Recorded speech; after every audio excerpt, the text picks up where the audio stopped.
Dan terkhusus pemangku manakib pada malam hari ini, Ibu Haja Mulyatmi beserta keluarga besar. Semoga beliau beserta keluarga besar senantiasa ditambah-tambahkan rezeki yang halal melimpah ruah, disehatkan fisik, Amin. jasmani dan rohaninya. Amin. Dan juga kepada Bunda Haya dengan Propriator dan keluarga besar agar senantiasa diistiqomahkan, ditambah-tambahkan, diganti segala pengorbanannya. Amin. Bapak dan Ibu sekalian yang saya hormati, pada malam hari ini saya ingin mengulas apa yang telah diulas oleh guru-guru tasawuf, para asatidz, para ulama tasawuf tentang kurban. Jadi Bapak Ibu sekalian, kurban ini sejatinya jangan dipahami hanya sebatas menyembelih kambing, sapi atau domba. Karena para ulama tasawuf menjelaskan bahwa syariat Islam ini pasti akan selalu memiliki dua sisi, sisi lahir dan sisi batin. Lahirnya adalah amalnya, sedangkan batinnya adalah tujuan ruhani di balik amal itu. Nah, maka kurban pun demikian. Ada kurban kita kenal sebagai kurban syariat. Orang awam mengenalnya kurban syariat. Tetapi bagi kita ada kurban tarekat juga, dan ada yang paling penting adalah kurban hakikat. Dalam surat Al-Hajj ayat 37 Allah berfirman, daging-daging unta dan darahnya itu sekali-kali tidak akan sampai kepada Allah, tapi sampai kepadanya adalah ketakwaan kalian. Ayat ini kalau kita cermati ini sangat mendalam sekali. Bahwa Allah itu tidak membutuhkan darah hewannya, tidak juga membutuhkan daging hewannya, tapi Allah melihat apa yang dikorbankan dari dalam hati manusia. Karena itu para ulama tasawuf mengatakan orang bisa menyembelih sapi, tapi nafsunya tetap hidup. Kambingnya mati, tapi kesombongannya tetap hidup. Sapinya habis, tapi cintanya kepada dunia tetap besar. Maka artinya dia itu baru sampai ke kurban syariat. Belum sampai kepada kurban batin. Nah, jadi tingkatan pertama itu adalah kurban syariat.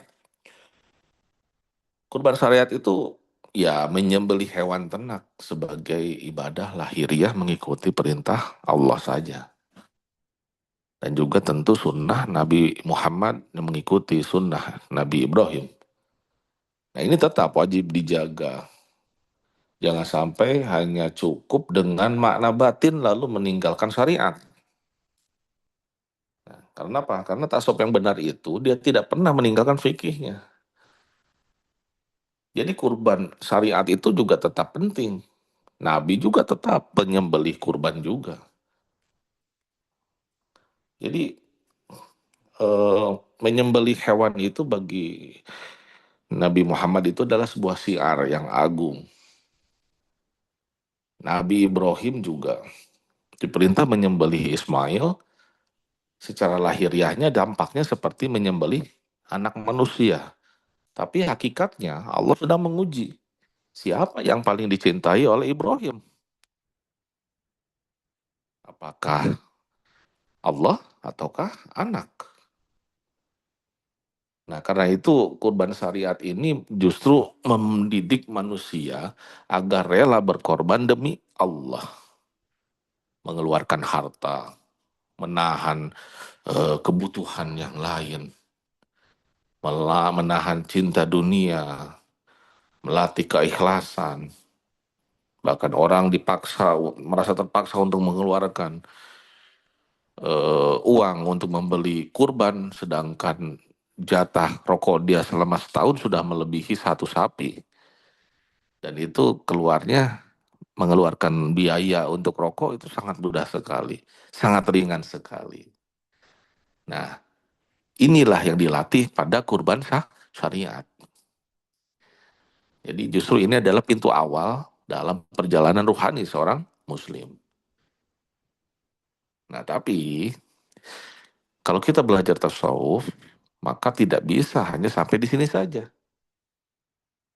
Karena setelah hewan disembelih, itu masih ada binatang di dalam diri manusia yang belum mati. Ada sifat serigala, seperti apa? Suka memangsa. Ada sikap anjing yang rakus, ada sifat babi yang apa namanya? Memanjakan syahwat. Ada sifat merak yang menyombongkan diri.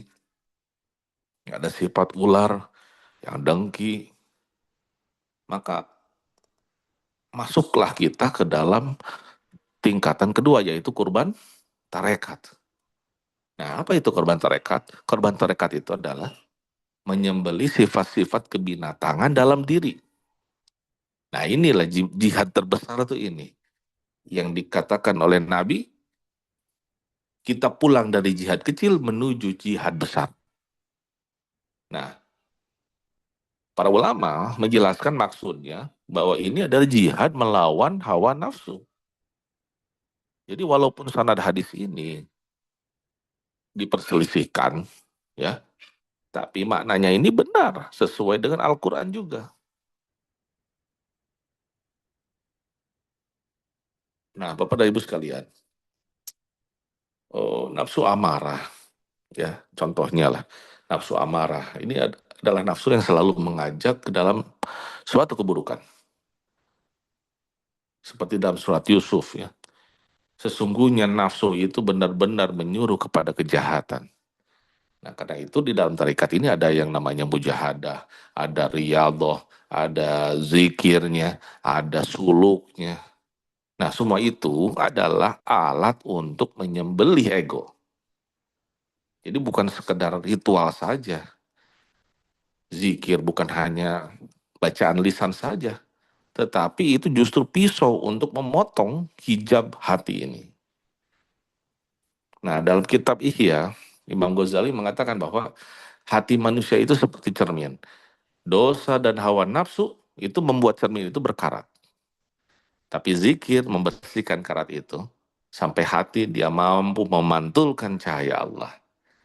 Nah, maka orang yang sedang kurban tarekat ini, dia itu sedang memerangi dirinya sendiri dan dia tidak sibuk lagi untuk mencari kesalahan orang lain. Dia sibuk menyembelih kesombongan dirinya sendiri. Jadi ketika dihina, dia justru belajar sabar di situ. Ketika dipuji, dia takut ria. Ketika marah, dia tahan amarahnya. Ketika punya harta, dia belajar ikhlas. Nah, inilah yang berat sebetulnya. Menyembelih sapi mungkin hanya sekedar beberapa menit saja beres.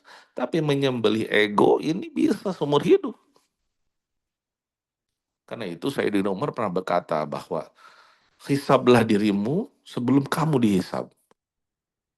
Jadi orang awam itu gini, seringkali merasa atau mengira musuh terbesar itu adalah orang lain. Padahal dalam tasawuf itu musuh terbesar adalah justru nafsu sendiri. Ya, Imam Busiri dalam Qasidah Burdahnya berkata bahwa nafsu itu seperti bayi. Kalau dia dibiarkan menyusu terus, maka dia akan tumbuh. Tapi kalau di sapi, dia akan berhenti. Nah, jadi kurban tarekat itu di sini posisinya. Kurban tarekat itu adalah proses penyapihan nafsu. Ada orang yang rajin beribadah, tapi masih suka merasa paling suci. Nah, itu tandanya egonya belum belum mati. Ada orang rajin zikir, tapi mudah untuk menghina orang lain. Nah, itu artinya dia baru kurbannya, baru kulit luarnya saja. Karena apa? Karena semakin dekatnya seseorang dengan Allah, maka sesungguhnya dia akan merasa semakin rendah hatinya. Seperti apa? Seperti ilmu padi. Nah, Bapak Ibu sekalian, yang ketiga adalah kurban hakikat. Nah, ini adalah tingkatan yang lebih dalam, yaitu menyembeli segala sesuatu selain Allah di dalam hati kita. Bukan berarti kita meninggalkan dunia secara fisik, tapi hati ini tidak bergantung kepada selain Allah. Karena hijab terbesar manusia itu sebetulnya seringkali bukan harta, bukan jabatan, tetapi keakuan dirinya sendiri. Aku merasa hebat, aku merasa alim, aku merasa ahli ibadah, aku merasa paling benar, yang lain bid'ah. Nah, ini sesungguhnya hijab yang paling halus. Dalam tasawuf dikenal dengan nama fana an-nafs, lenyapnya keakuan di hadapan keesaan Allah. Bukan berarti manusia menjadi Tuhan, bukan. Tetapi ego kehambaannya hancur. Yang ada hanya merasa butuh total kepada Allah. Dalam surat Ar-Rahman, ayat 26-27, semua yang ada di bumi akan fana dan tetap kekal wajah Tuhanmu yang memiliki keagungan dan kemuliaan. Nah, jadi kalau kita fahami ini secara ruhani, semua hal selain Allah itu adalah fana. Maka hati manusia janganlah bergantung kepada sesuatu yang fana juga. Nah, kalau Imam Junaidi al-Baghdadi pernah berkata, tasawuf adalah Allah mematikanmu dari dirimu dan menghidupkanmu bersamanya. Artinya manusia tidak lagi bergerak dengan ego pribadinya sendiri, tidak. Tapi tunduk total terhadap kehendak Allah. Nah, kalau makom ini, di dalam makom ini, manusia mulai merasakan adanya murokobah. Merasa diawasi Allah setiap saat. Lalu kemudian apa? Dari sini mulailah naik kepada ihsan. Menjadi ihsan sebagaimana yang dalam hadisnya, ya, seakan-akan beribadahlah seakan-akan engkau melihatnya. Nah, inilah ketika mata hati yang sudah hidup itu seperti ini. Bukan mata kepala melihat Allah secara fisik di dunia, bukan, tetapi hati penuh keyakinan akan kehadiran Allah. Nah, Bapak Ibu sekalian, dari sini kita bisa memahami bahwa kurban hakikat ini sesungguhnya adalah menghancurkan semua berhala hati. Jadi berhala itu bukan hanya patung. Apa saja yang dicintai oleh kita daripada Allah, maka itu sebetulnya udah berhala hati. Jabatan bisa jadi berhala, popularitas bisa jadi berhala, ya. Bahkan ikhwan yang soleh pun bisa menjadi berhala kalau memang bisa membuat lupa kepada Allah, ya. Bahkan amal ibadah pun bisa jadi berhala kalau membuat menjadi ujub. Nah, karenanya para wali lebih baik menyembunyikan diri, lebih baik sembunyi, takut, sangat takut kepada ketenaran. Kenapa? Karena mereka lebih takut dipuji manusia daripada dicela. Karena nafsu manusia itu kan memang senang senang dikenal, senang dipuji, senang dianggap soleh, senang dianggap suci. Padahal semua itu adalah hijab yang sangat halus sekali.